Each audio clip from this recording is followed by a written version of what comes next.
learners, welcome back to my channel Online Shala. So today we are going to study about chemical bond and valency, which is a part of your atomic structure chapter. So before we get into the video, I would request you all to please subscribe to my channel first so that you will be notified whenever I put up a video next. So for now, let's get started. Now let's understand first what is the chemical bond. So when the atoms of same element or different elements combine to form a molecule, a force of attraction develops between the combining atoms. So what this means is that the elements that are similar, like you can see in this example here, that there are two hydrogen atoms, carbon.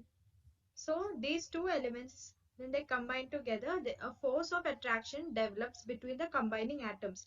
So this force of attraction between two similar or different atoms in a molecule is called chemical bond.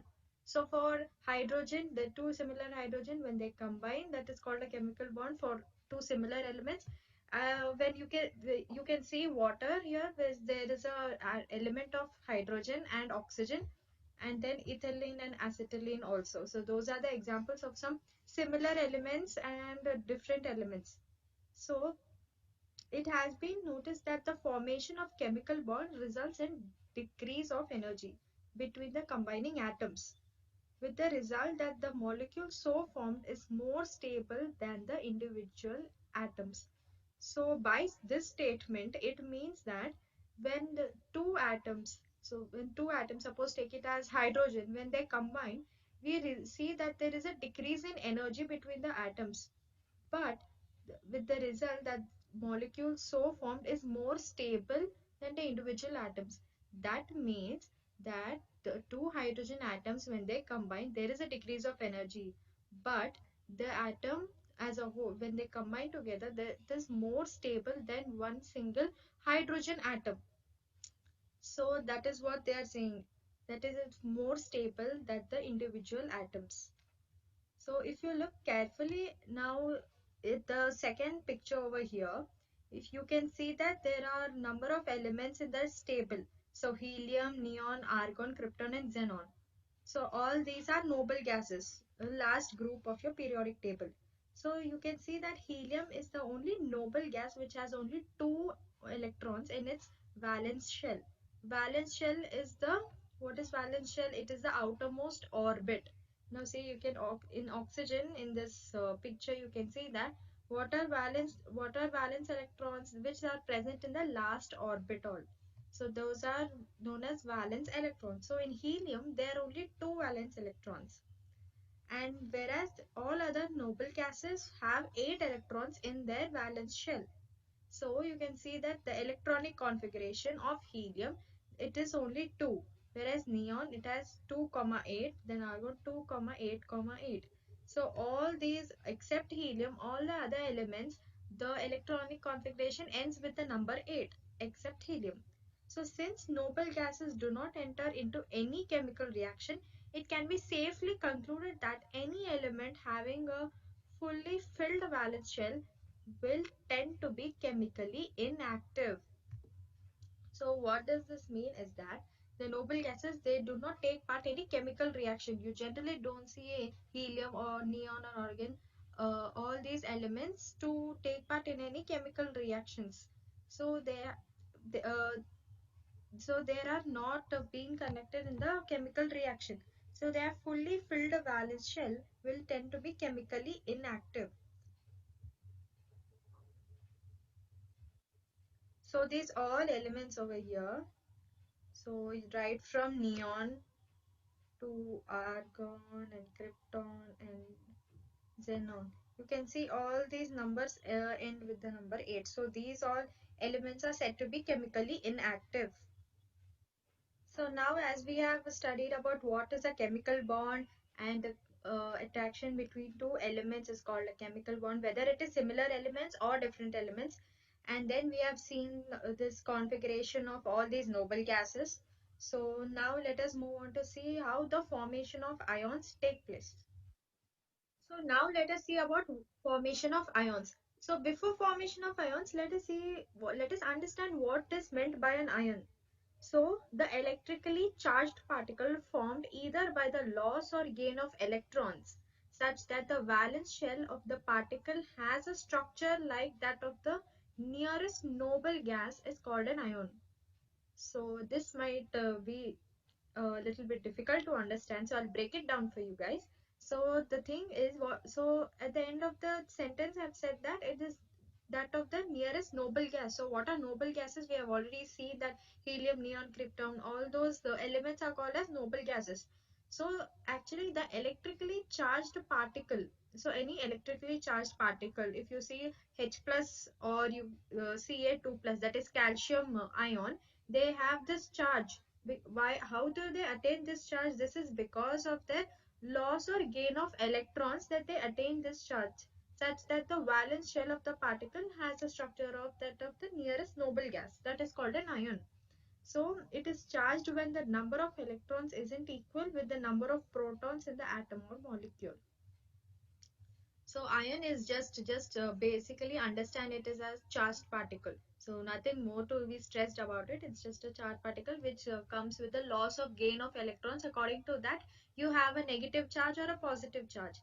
So in the second picture, there is something I have placed here, that is the atom is neutral, that is 6 protons, 6 neutrons, and 6 electrons here. So the atom is negatively charged, like any element has a negative charge on it. So it depends upon the number of protons, electrons, and neutrons. So and the exchange of electrons. So that way they get a negative charge and a positive charge, like a H plus Ca2 plus, so like that. And then there are two types of ions. So first is a cation, ion with a positive charge. So for example, you can take it as a hydrogen, as we are discussing. And then anion, it is called ion with a negative charge, is called an anion. So now the valence shells of most of the elements are incomplete. So they have 1 to 7 electrons in their valence shell. Thus, to attain the stability, the atoms of various elements either donate or accept electrons in their valence shell so as to have the electronic configuration of the nearest noble gas. So this is again the definition of formation of ions. So for anion, you can take it as sulfur and phosphorus as the anion, because S2 minus and P3 minus at the top you have that charge.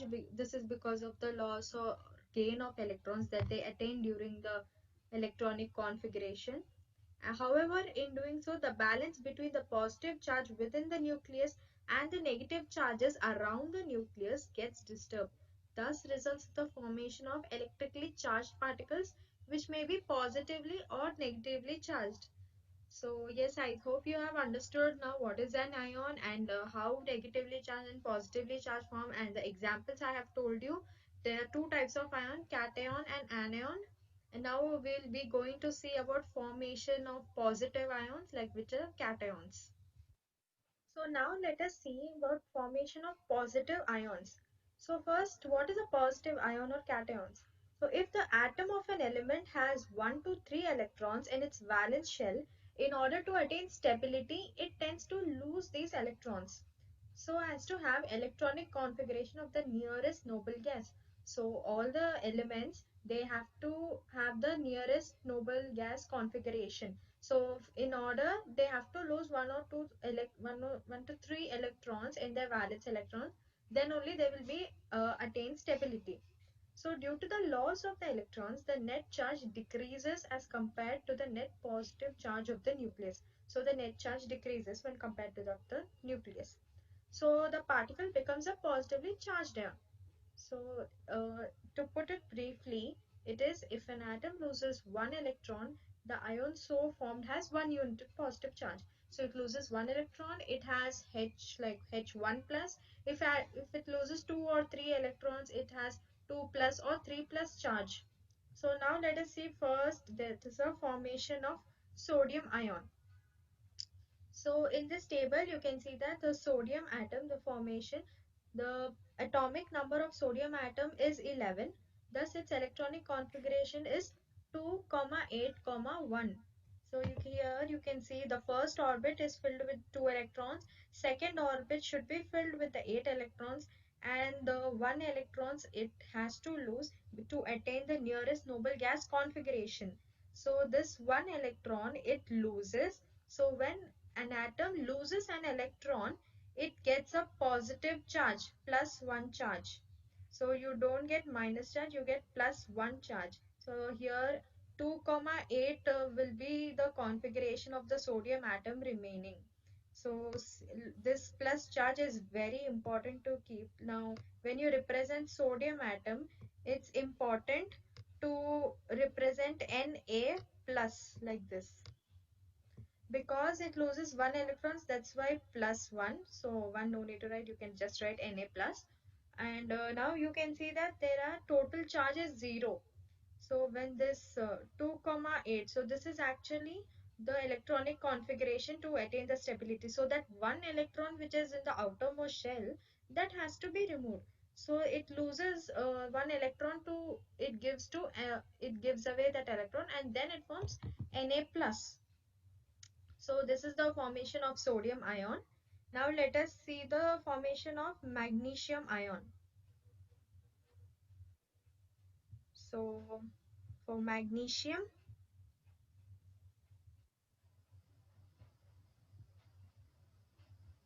so you have understood the sodium atom. Now for similarly there is also for magnesium. So now you can see the magnesium ion. So similar to the sodium atom, there it loses 1 electron. So in magnesium atom, the electronic configuration is 2 comma 8 comma 2. So the first orbit is filled with 2 electrons, and then the second orbit is filled with 8 electrons, and the third and the final orbit, which is the valence orbit, it is filled with 2 electrons. So it does not satisfy the electronic configuration stability, like it is not the configuration of the nearest noble gas, because in the valence shell we need to have the electrons as 8 or 18 or 32, as we have discussed in the previous chapter, like previous topic. We have seen that they need to have 8, 18 or 32 as their electrons in the valence shell. So other than these numbers, if we have 2, it has to lose these electrons to attain stability. So then in magnesium we can see there are 12 protons, 2 electrons. So total charge becomes 0 here.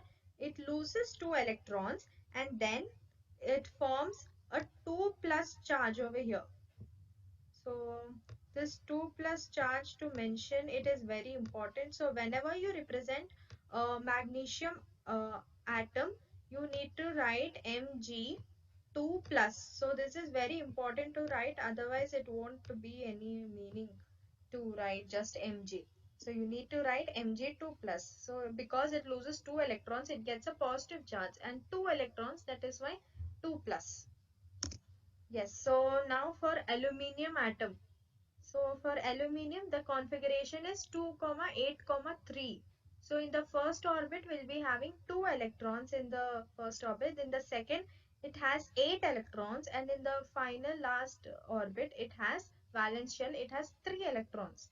So we have seen for sodium and magnesium as well, they have attained the stability by getting 2, 8, and then this aluminium has a extra of 3 electrons which it has to lose to attain stability. So what it does is, from the valence shell it is easy to remove electrons. So always from the valence shell only the electrons will be able to lose electrons or donate or accept electrons.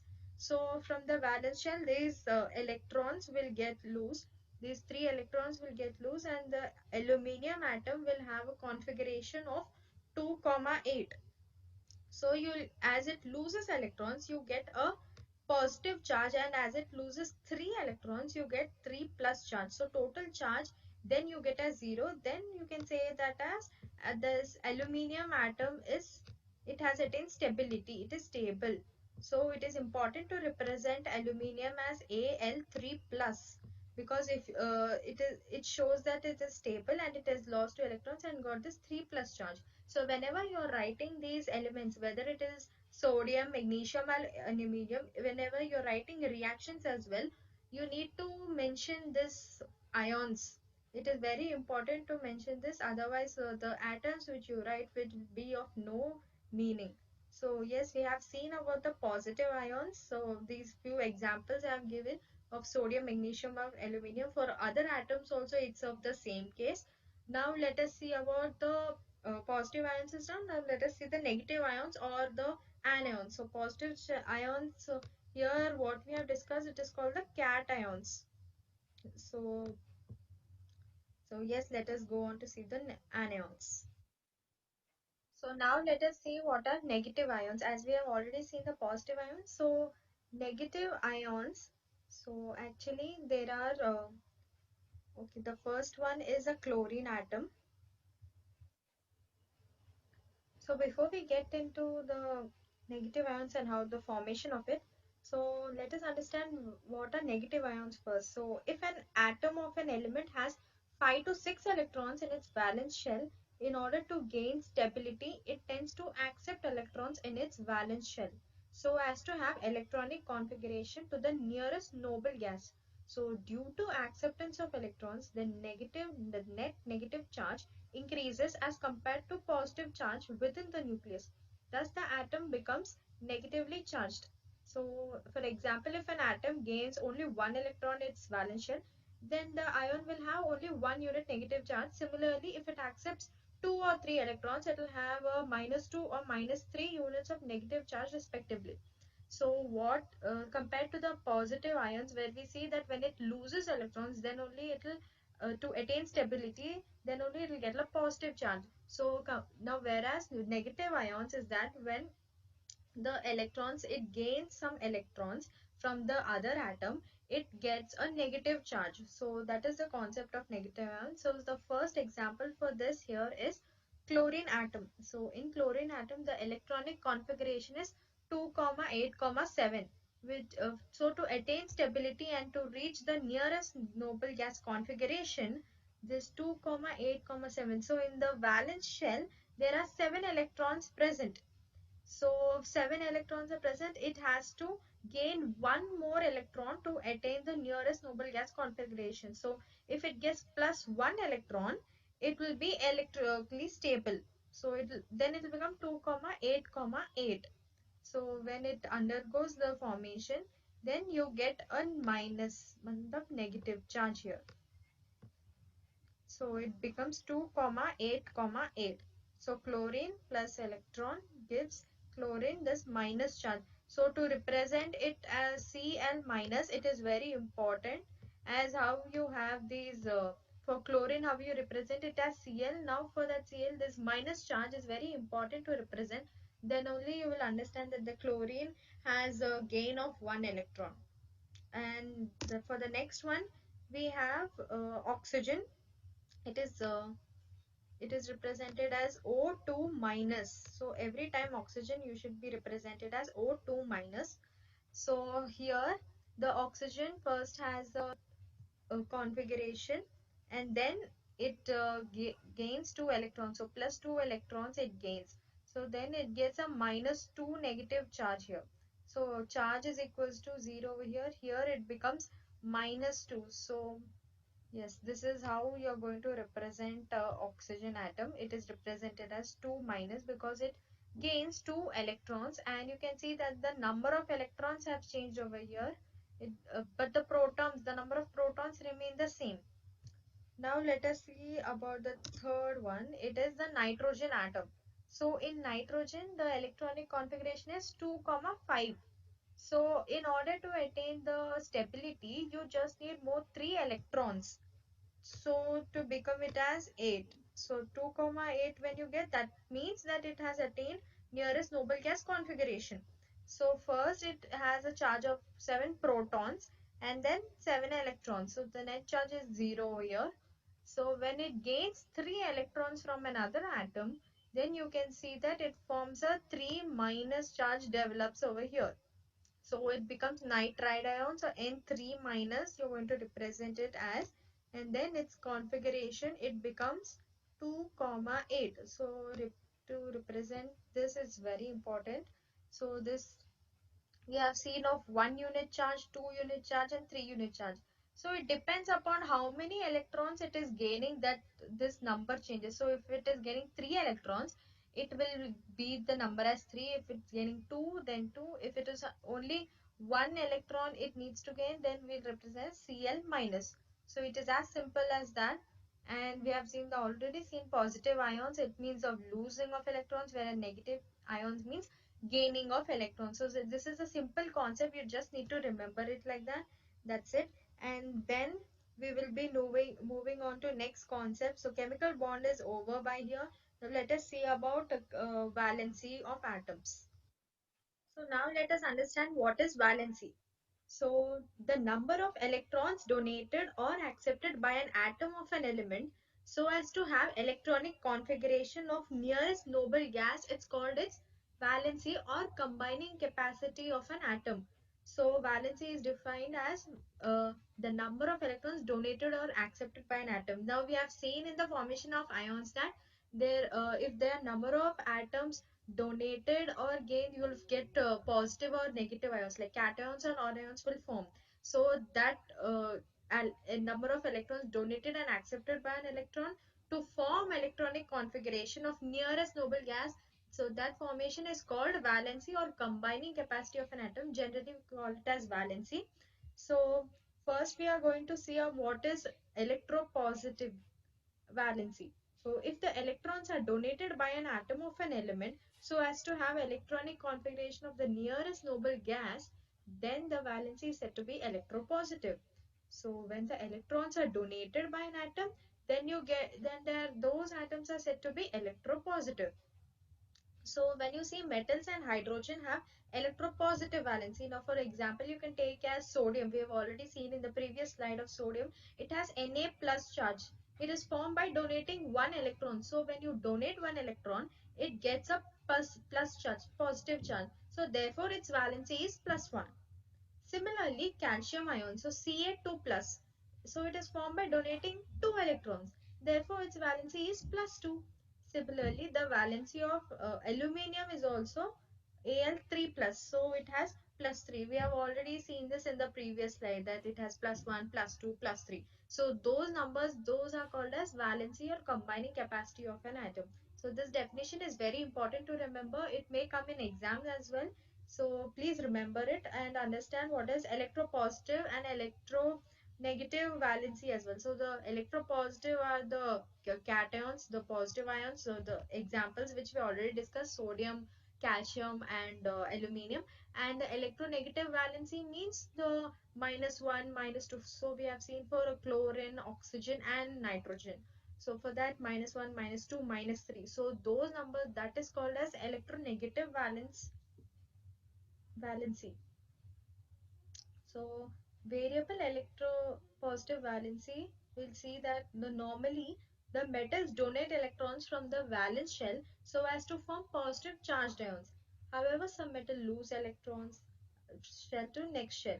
In such situation, the elements exhibit more than one electropositive valency. Such elements are said to be having variable valency. Now, for example, if you take two electrons are there in the valence shell, okay. On donating these electrons, its valency is plus 2.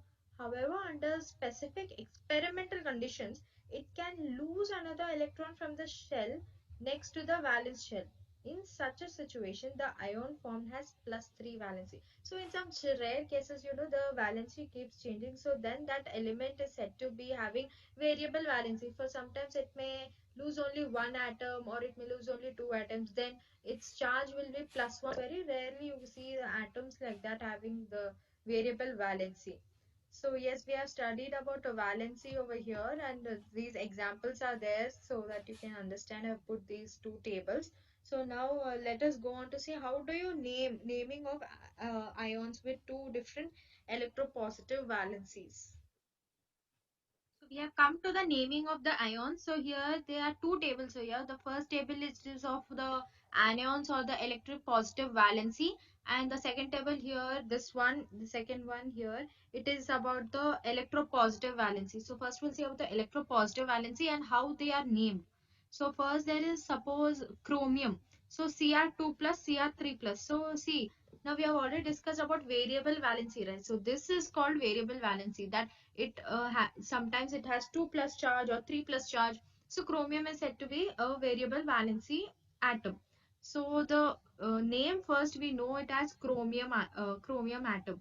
So if it has Cr 2 plus charge on it, the suffix OUS gets attached to the chromic atom. So for chromium atom, sorry. So first it is called chromium. So when it attains 2 electrons, 2 plus charge it gets, then it gets this OUS suffix added to the chromium ion. So just remove that IUM and then you add OUS. So that become chromus. So whereas you see for chromium 3 plus, so you can write it as chromium 3 plus here, but for easy understanding and for relating it easily, we don't write it as chromium and in brackets 3. Usually for understanding and for chemical reactions and for writing as well, we write it as chromic ion. So this is not the representation. So we don't represent in exam as well. You don't write like this, you should be able to write like this. So common or trivial names. So these are the common names. So you need to remember it like this. For chromium ion, so Cr3 plus. So it is 3 plus. So the suffix Ic gets added over here. So it becomes chromic. So remember, for 3 plus it becomes chromic and for 2 plus it is chromus. So you should be able to write like this. So common or trivial names. So these are the common names. So you need to remember it like this. For chromium ion, so Cr3 plus. So it is 3 plus. So the suffix Ic gets added over here. So it becomes chromic. So remember, for 3 plus it becomes chromic and for 2 plus it is chromus. So like that you see for cobalt, copper, lead, mercury, tin, iron. So all these elements form the same pattern.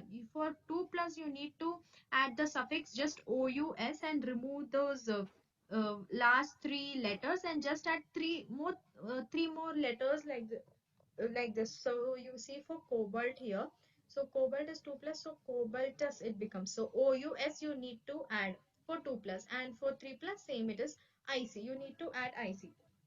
So I'll write it over here. So 2 plus means OUS, and then 3 plus means hmm, I see you need to be adding. So for all the elements you have seen here, I've given all the examples. You can see that for every element it is the same. So it is easier to understand. It's not much of difficulty. So this is the electropositive elements we have discussed in the second table. So whereas in this electronegative valency table, you see that there is ammonium. So for ammonium, the ion is CO3 2 minus. So it is called as carbonate. So for some atoms here, you are, you need to now in positive valency we have seen you need to add for 2 plus OUS and for 3 plus IC. So whereas for negative ions you see that so CO3 2 minus ion is there.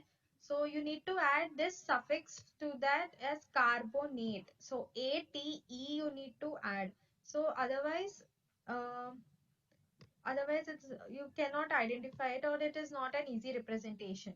So for CO3 to minus you call it as carbonate ion, ATE needs to be added for. So this 3 you can see at the down. So because of that you need to add this ATE suffix. So you can remember it that so whenever there is 3 at the bottom, so the name should be ending with ATE suffix. So see here also for the next one, HCO3. So H is there, that's why this bi is added to the uh, name. And then same, see here 3 minus is there. So this 3 is there, so that's why this 3 ATE is added. And then obviously additional of this because hydrogen is added. So it is called bicarbonate. So for the next one, ClO4 minus. So the 4 number is there, not 3, otherwise 8 it would be called. So here it is called perchlorate. Okay, so AT is also added, and in addition PER is also added to that because it is 4. That's why perchlorate it is called. Next one is ClO3 minus. So obviously C3 is there, then again you need to add ATE suffix. Okay, that's pretty simple. Chlorate. ClO2 minus. So it is not 3, not 4. So it is 2 over here. So its suffix is ITE. Chloride. So these are generally all these are chlorine, right? So what you need to do is just in chlorine you need to just remove that NE alphabet and you need to just write Te, chloride or chlorate, hypochlorate or bicarbonate, perchlorate.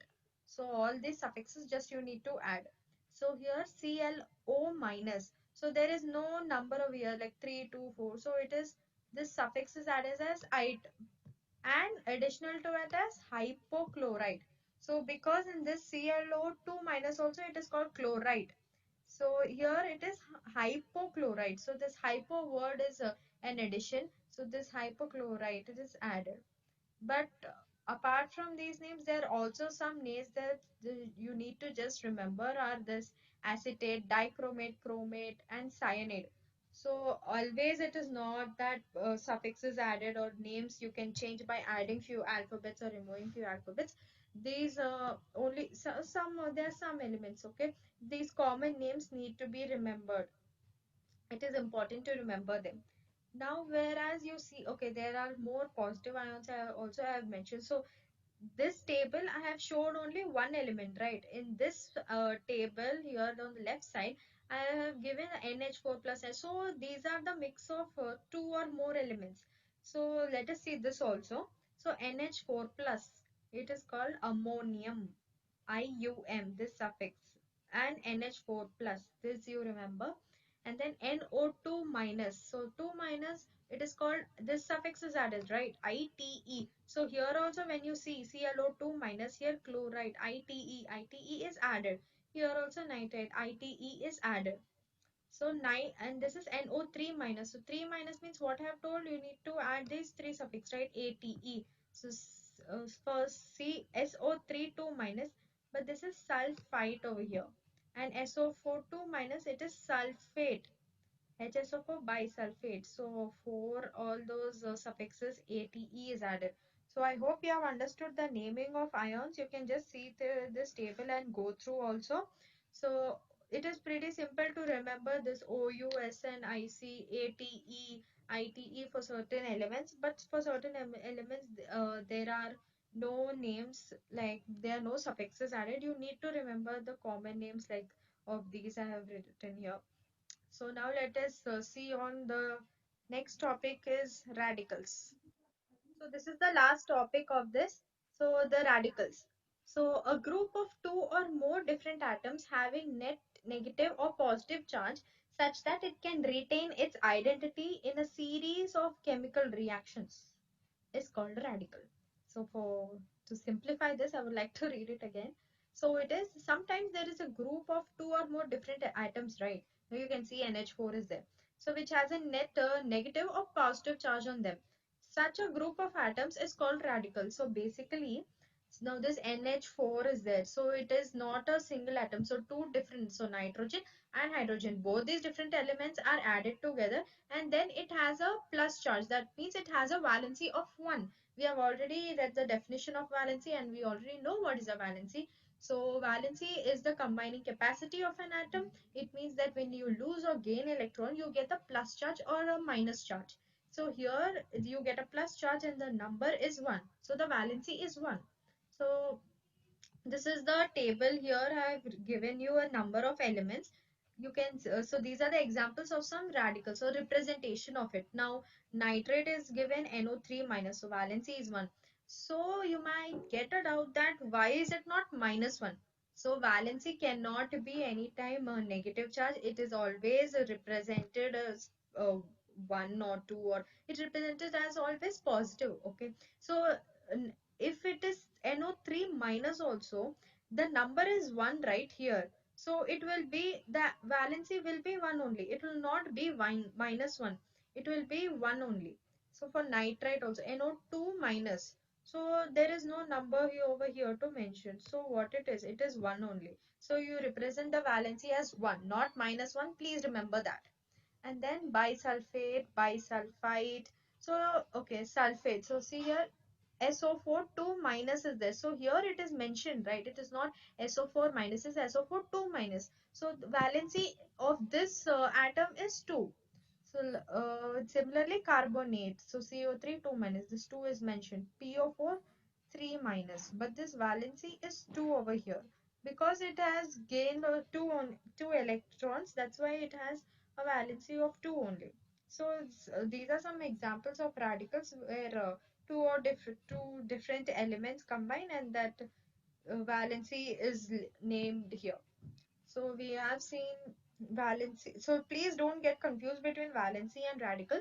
Valency means it is of similar elements. Okay, now similar or different elements. Now NH4 plus is there. Now it has lose one electron. So that's why it has plus one electron charge. So that is valency. Okay, it has lose one electron. That's why plus one. So this representation is called as radical. Okay, representation of some radicals like this. So please don't get confused. Now let us see what all we have studied through this chapter. Yes, so we have come to the summary. So first we have seen about the chemical bond, the definition of chemical bond and all that. Then we have seen the formation of ions. What is an ion? What is a positive ion? What is a negative ion, like cation or anion? So then we have seen some of the example of positive ions, right? Like sodium, magnesium and aluminium. Then we have seen the formation of negative ions. How negative ions are formed, how positive ions are formed also we have seen like by losing electrons or gaining electrons. And we have seen examples like aluminium, nitrogen, and oxygen. So next we have seen about the valency or combining capacity of an element. So we have also seen the representation of how you can represent the valency of an atom and then naming of ions. Yes. So for naming you see the suffixes as OUS or IC. So and for negatively charged there are 8. So carbonate. So these suffixes you need to add and you need to remember where some there some other common names also you just every time you can't just add OUS and IC for 2 plus or 3 plus charge. There are also some common names we have seen like acetate, dichromate. So there are something different. So you need to remember the naming of ions. It's very important. And then we have seen about radicals. Okay, just in the previous slide we have seen the radicals and the examples about it. And that is the representation of radicals. So it is just a simple concept of radicals. So don't get confused between valency or radical. I've already told the difference before. So yes, we have come to the end of the session. So please, if you would have any doubts, please leave it in the comment section below. And I would request to please subscribe to my channel so that you will be notified whenever I put up a new video next. And then if you want to see any videos, please comment down and then I'll do this video. So thank you.